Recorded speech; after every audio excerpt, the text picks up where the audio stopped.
Hi, everybody. You're creating amazing content, right? Actively engaging your audience. But is it all working together? Do you ever feel like you're just shouting into the void with each marketing channel operating in a silo? Today's guest on Strategy Talks is a master at unlocking the hidden power within your own brand, helping you leverage your existing efforts for maximum impact. If you're ready, let's go. Let's do it. Strategy Talks live.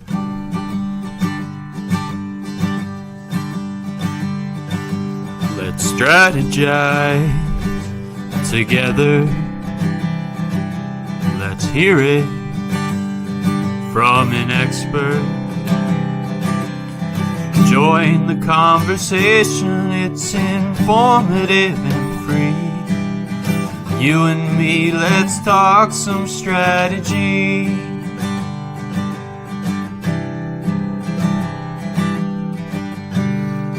Now here's your host, Dorien Morin-van.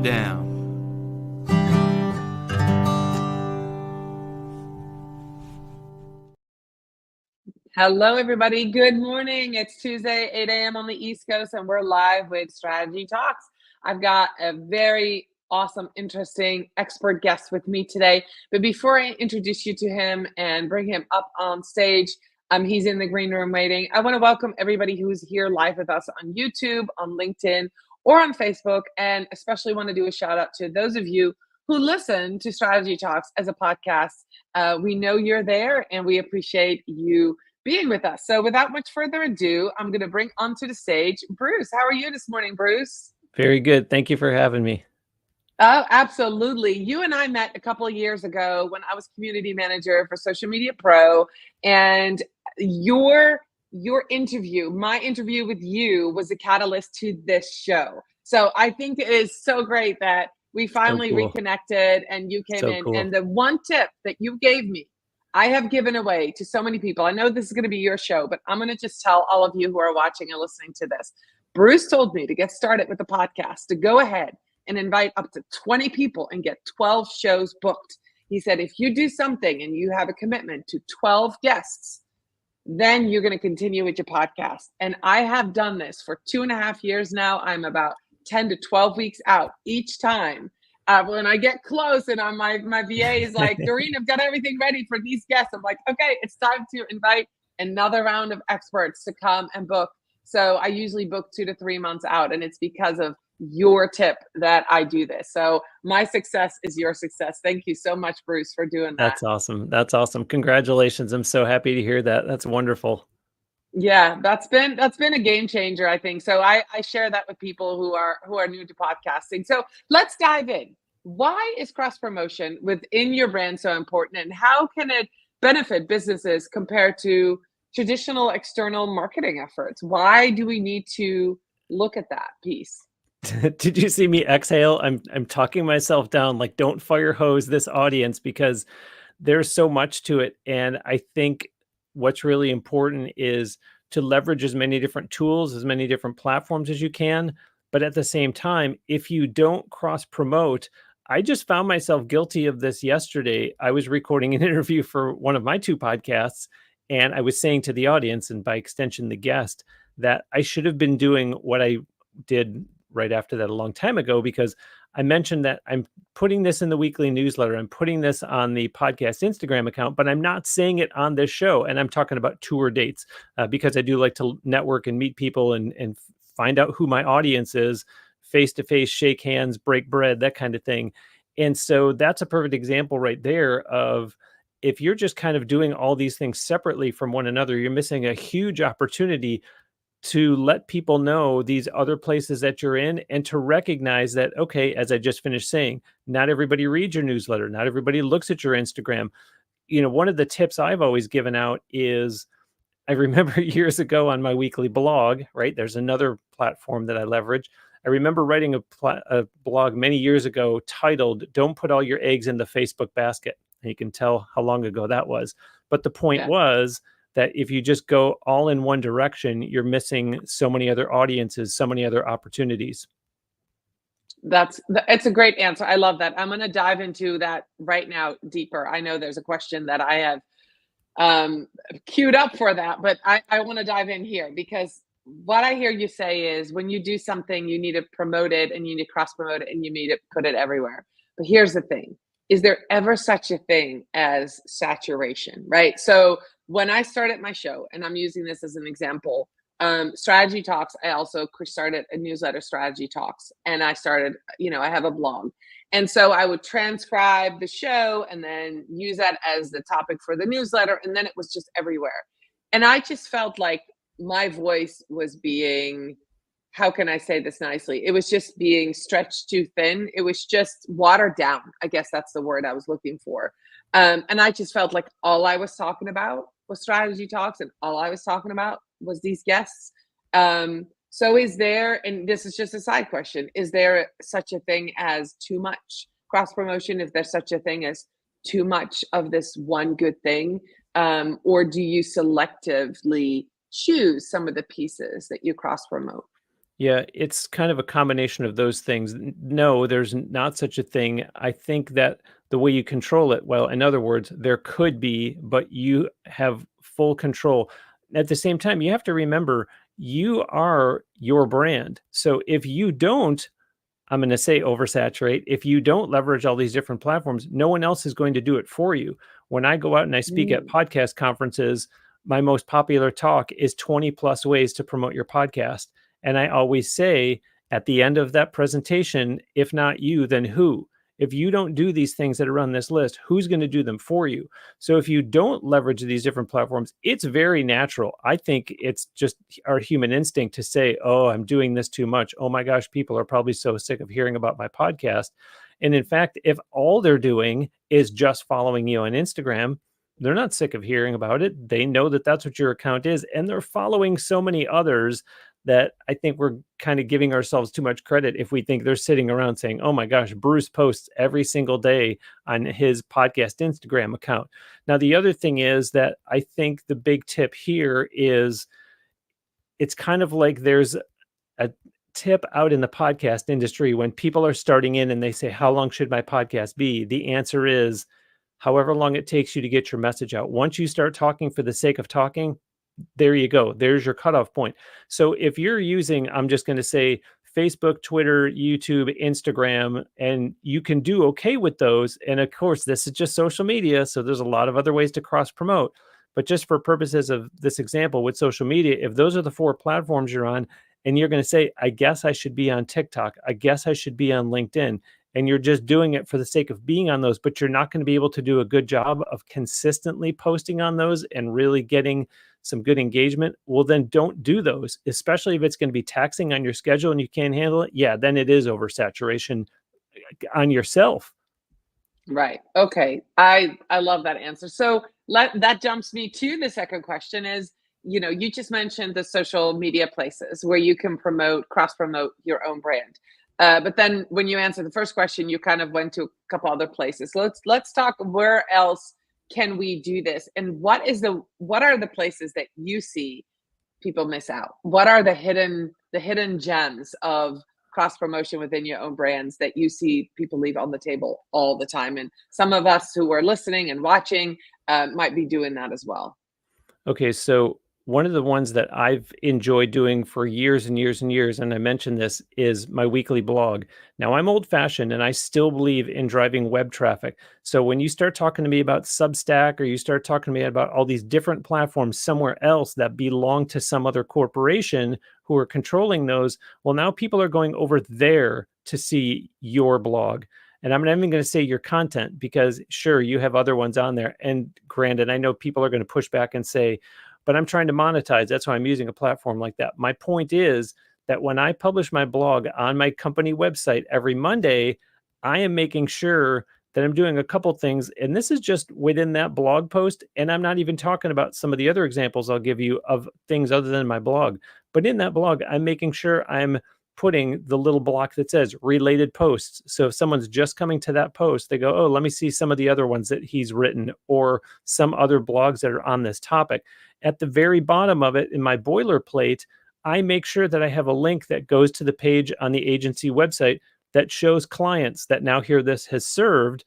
Because I think if you just write it and you say, Bruce Wawrzyniak is a publicist who runs Now Hear This and has helped people for 20 years, etc. Okay, then there's nothing to do with that, and I'm going to leave and I'm going to go to another site. But as soon as you link that somewhere else on your website, now they can go see who those clients were. Now, the other place I was going to go with that is I mentioned that that's just within a blog. Okay, I took my podcast many years ago and I said, I'm giving out this tip in the middle of every episode.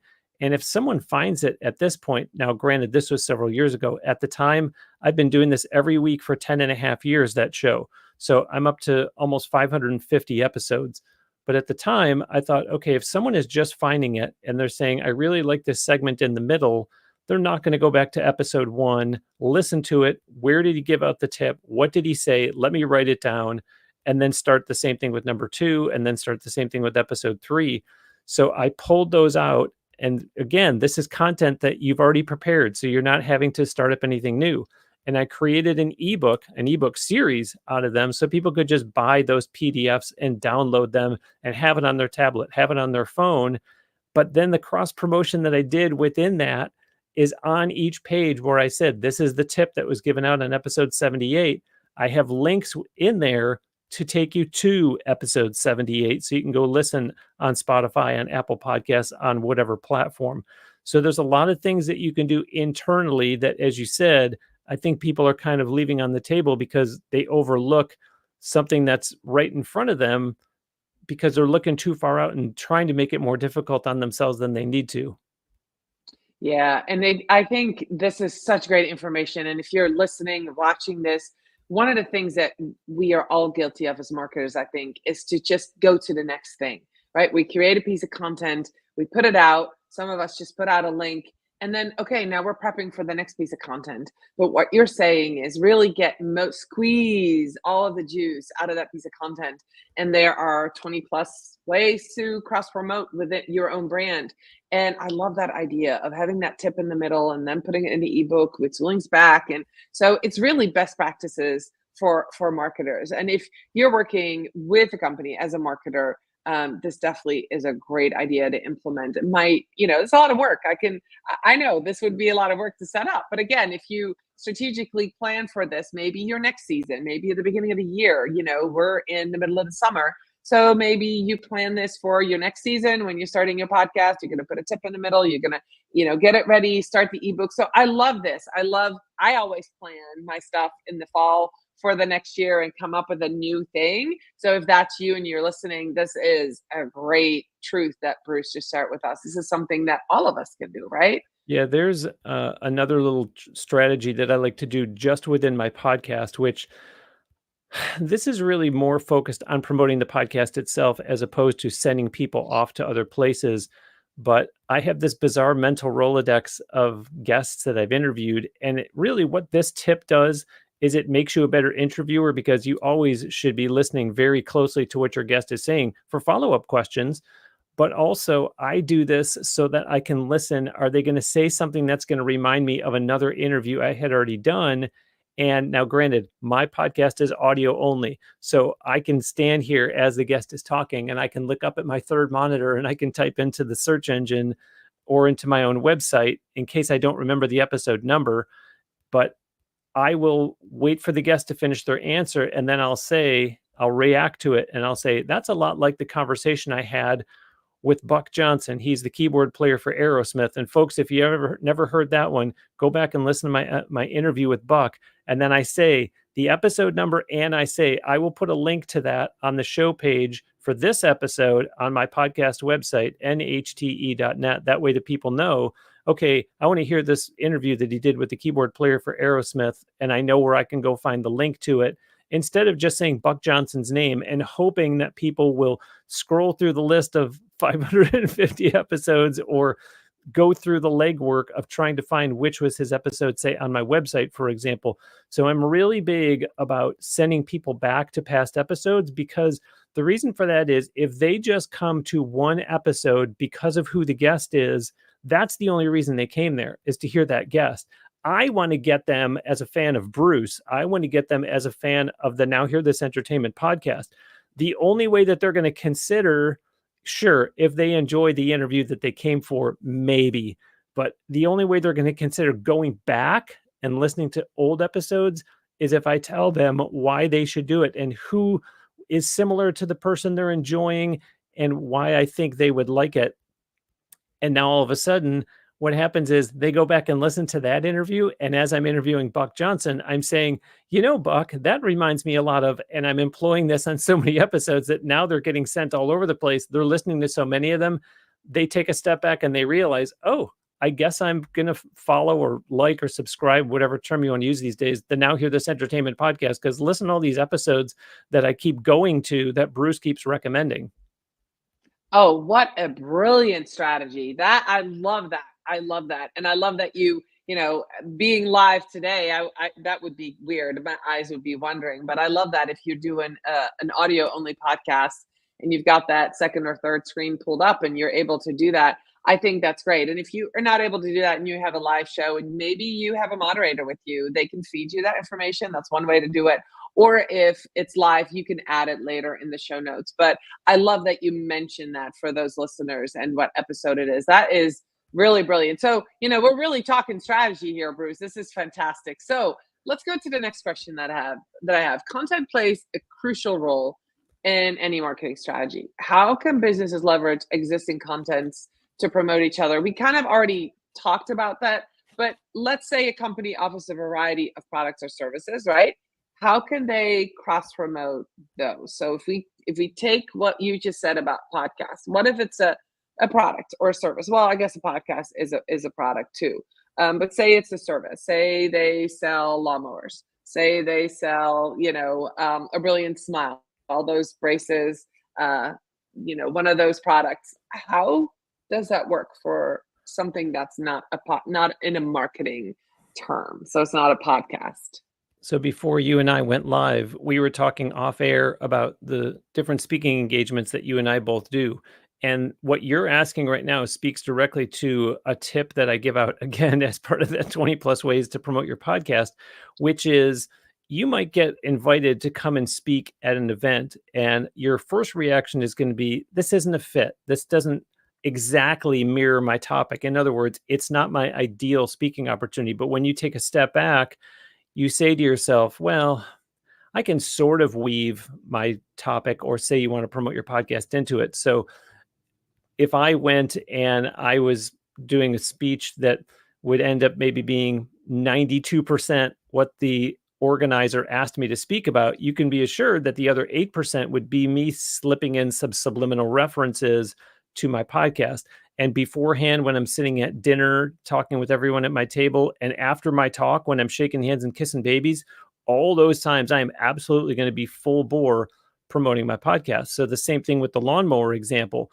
Now, granted, people are going to say, I don't get out and speak. I don't do that. Right. But if you have a podcast, then you do what I just said about listening for past guests. And you go, well, our walk behind model ST3000 is perfect for situations like that because, and you might have an old blog that is evergreen and you keep that top of mind because you can still send people back to that. I finally got to the point where I was getting so many questions about the 20 plus ways to promote presentation that I finally just posted it as a blog on my website, so that nowadays, if people say, oh my gosh, I missed you, you spoke at Podfest Multimedia Expo and I wanted to come to your talk, can I get your presentation? I send them to my blog. That way they're on my website. So the same thing with that walk behind ST3000. If you have an evergreen piece, and it should not be the owner's manual, maybe it's a YouTube video. I mean, YouTube has become so popular with looking things up for how to. Maybe it's a customer email where you say, we have a real helpful video that shows you the features and benefits of the walk behind ST3000. And maybe it's, let me know if you have something else in mind, and you send them a different blog, or you send them. But if something like your YouTube channel is a priority for your business, and you say, well, we're really trying to drive more people over there, start answering questions that way. Or within the blog, say, here's a video that we did, and either embed it or send people over there. There's so many channels that you could leverage. It's just a matter of taking inventory, really, is what it is first, and say, okay, where do we want to send people, and what's going to be the best chance of giving us a conversion of whatever that looks like for your business. That makes a lot of sense, and most marketers will kind of work on that to send them to different places and give them the different resources. I want to pull up Sarah's comment. She's, ironically, we're talking about YouTube, listening and watching this on YouTube. She says she loved that tip. I think when you were referencing how to help people find the information within your blog as you're doing it live or your podcast, to keep them engaged and show them that you care about them. I love that Sarah is watching on YouTube with us. And yeah, I think that is a great tip that I really haven't heard anybody else give. That makes a lot of sense by doing that live, especially if you're doing audio only, Bruce. I think that's brilliant. So when it comes to internal cross promotion, let's talk about data a little bit. How can somebody track this? Is the effectiveness, measure its success? Are there any metrics that you recommend that people should look at when they start doing it on a consistent basis? What can they expect and what should they see? Yeah, I think you want to be realistic in the sense of, let's use the speaking opportunity as an example. You don't only go and look the next day and say, well, I didn't see a spike. We all know how it is when you go to a conference. The conference is several days long. Then people come home, they take a while to decompress. Then they finally dig out their notes, right? So you have to give these things some room to breathe. Now, granted, if it's something like a Facebook ad, okay, there you go. I mean, you're going to get your analytics as soon as the ad is done, and you're going to look and see Sure. how did that perform. Something like a blog, I like to do the beginning of every year to start off January. I like to do the top 10 most read blogs of insert previous year here. And that does exactly what you're asking. It helps me to go and look and see, okay, what did I see in these blogs? And I will literally chart for myself internally, what was the date that I posted? What was the time that I posted it? What was the topic? Give me the link, give me a short summary. And that helps me to look at trends and see, okay, what happened in June that the blogs dropped off? There's also kind of this line that you have to walk of guest blogs. I published a guest blog yesterday on my agency website, and as much as I'm sure to give the person a link back to their own site, you still need to make sure you put some to within your own site, because otherwise you're going to go back and look at those metrics and go, gosh, why did the traffic seem to fall off? Well, it's because you were sending everybody off to other sites and you didn't keep Right. some for yourself. So those are really important to look at. It's not unlike, I love that Apple Podcasts have given us the ability now as podcasters to look at the drop-off rate. And that's a great way to analyze your content and go, okay, what happened at the 9-minute and 10-second mark that there's this huge drop-off? What was I talking about? What was the guest talking about? Is it where I was doing ads? Things like that. So people would argue there's almost too many metrics that you could look at, but those are some of them that I use. That makes a lot of sense. Yeah, I do the similar thing for each of my clients when I blog. Like I actually do it in December when we plan for next year. Is we look at the top 3 or the top 5 blog posts. We do exactly what you do, see why they're good, when they were posted, what were the keywords, and then we do a recap. These are, the top 5 posts of 2023. And then we look forward to what's happening in the coming year, what we want to talk about, predictions. Those are actually the 2 that I do in December. It's the best of the year and the predictions for the next year. So I love that strategy. That is great. And there is so much data available. I love that you just said that, like maybe too much data, right? So what are some of the common roadblocks, challenges that people face when implementing these internal cross strategies? Is it usually people? Is it time? Is it effort? Is it not understanding how that strategy works? What are some of the roadblocks when people say yes, but? What do you hear, Bruce? There's a few different things. Number one is just old habits die hard. And there's that excuse of this is the way we've always done it. And it's just such a routine that it does it's like deciding, okay, I'm going to start going to the gym and working out. You have to start developing this new habit where you say, as much as this is the way I post my blog every week, I need to start building in this. Part of it is also just the team size. If you're a solopreneur, you're going to go, when am I going to have time to do this? Well, if it's important, you're going to make the time. I would suggest that you get your blog done well in advance so that you have extra time to schedule it and schedule that post instead of waiting till the day that the blog has to go up. And that's the day that you're writing it. And now your back is against a wall and you're just getting anything up and out so that it's off your list. And, there's going to be roadblocks that do come from not having the knowledge of how to do it.